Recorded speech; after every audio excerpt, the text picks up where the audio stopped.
Would you believe me if I told you that every day you unknowingly see hundreds of things which have peculiar purposes that you've never paid attention to? Well, get ready to be amazed by these everyday design quirks that you most likely never had a clue about. Amazing! Number 10. Power cable cylinders. Most people see it every day and have no idea what it's for. You may have assumed it's for decoration, but it's never exactly been an eye-catching object, so think again. It's actually called a ferrite bead, and it suppresses high-frequency noise in the electrical circuits, basically reducing interference in the cable. It's a cheap and effective filter that's rather simple, as it's just made from ferrite, with the wire wrapped inside it. Number 9. Wine bottle dimple. The correct term for this dimple is the punt, and it wasn't actually originally made on purpose. You may have seen people putting their thumb into it while pouring wine, but that's just one of its many purposes. It's actually a remnant from the art of glass blowing. In order for the glass to stand up, its bottom has to be flat. But this is no easy task when you're working with glass. The easiest way to achieve a flat base is to push the bottom inside, creating an indent and a flat surface. Additionally, it also comes in extremely handy when the bottle contains sparkling liquid like champagne. It helps to equalize and distribute the internal pressure from the sparkles more smoothly by dissipating it from the sides to the bottom of the bottle. In other words, without this punt, the bottle might simply explode. Number 8. Loop on the back of a shirt.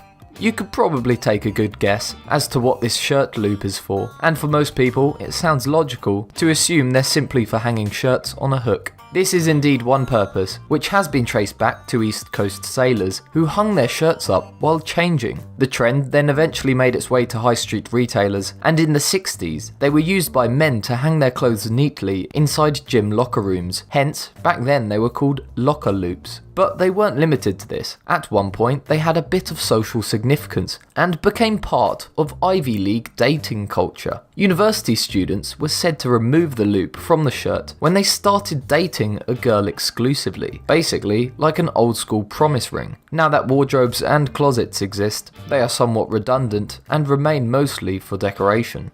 Number 7. Little hole on a padlock. Many padlocks have round holes next to the keyhole. The first use of this hole is a means of lubrication, so that you can pour in oil to the mechanism in case it gets stuck. Secondly, it works as a drain, in case water or other residue makes its way inside the lock. For example, after rain. Padlocks without this hole are typically only meant for use indoors, or will be made of rust-proof materials. Number 6. Blue eraser. Most people think that the different colours can erase different types of writing, with the pink being able to erase pencil, while the blue erases ink. If, like me, you've ever put this to the test, then you'll have realised that neither side can erase pen very well, often erasing the pen by means of tearing a hole in your work. The blue, gritted side is actually used to erase pencil on heavier weights of paper, whereas the pink side would struggle to erase pencil on these surfaces. The blue part also comes in handy when the pink part leaves behind smudges. It's designed to erase these smudges. Even if you've actually seen text or graphics indicating that the blue part is for erasing ink, then this is just a marketing gimmick. After eraser companies started to realise that few people knew its real purpose, they started marketing it as a pen eraser, despite the fact that this wasn't its original purpose. Number 5. The hole in a spaghetti spoon. All spaghetti spoons have a hole in the bottom, and the most obvious purpose you'd probably think of behind it is so that the water drains when you pick up or stir the spaghetti. This isn't the actual reason though, because it's actually meant to be used to measure out an equal amount of spaghetti for one serving. So instead of simply throwing a bunch of spaghetti noodles into a boiling pot of water and hoping it's enough, you can now be sure you're cooking the right amount, all thanks to this handy hole. Number 4. Tyre bumps.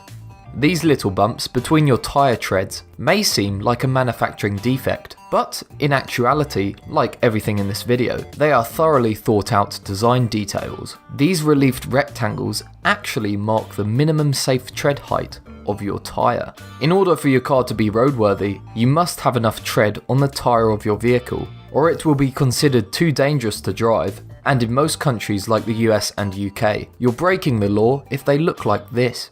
Number 3. Metal strips on gas pumps. Have you ever wondered why these rubbery gas pump wires turn into metal at the top? Well, the reason behind this one is in part due to human stupidity. They ensure that when you drive away like an idiot with the hose still in your car, you don't just destroy the pump. You see, these are just magnetic breakaways, which make sure that you only drag away the rubbery wire instead of the whole damn gas station. Number 2. Toothpaste coloured squares. Online tales have been trying to explain these squares for several years, but they do not represent the chemical content of the product like most are led to believe. In fact, the toothpaste coloured codes are actually known as colour marks or eye marks, which are articles of the manufacturing process. They indicate whether the packet can either be folded or cut, as interlocking units stream through machinery at high speeds. These markings can be seen using laser beams at high speeds and aren't actually meant to help you determine which toothpaste you should buy. If you've been buying green for it being the natural variety, then unlucky, because the information under the ingredients is where you should really be looking for such information. Number 1. Plane window holes. The purpose of these little holes in the windows relates to one of the main challenges behind aircraft engineering: air pressure. At cruising altitudes, the atmospheric pressure is far too low for humans to stay conscious, so aeroplanes need to be pressurized. In order to do this, the pressure between the outside and inside of the aircraft must equalize, and this is where that little hole comes in handy. Airplane windows are typically made from 3 super strong layers of synthetic resin or acrylic perspex that is basically just plastic glass. The hole, which is officially called a breather hole, usually resides in the middle pane and acts as a bleed valve, allowing air pressure to equalize between the outer and middle pane, leaving the stronger outer pane of glass bearing the pressure. In the extremely rare case that the outer pane breaks or cracks, the middle pane is there to take the pressure. So it may seem like a tiny fault, but really it's just an important, life-saving detail. Were you surprised by any of these things? Let us know in the comments below. Thanks for watching, and subscribe to be amazed.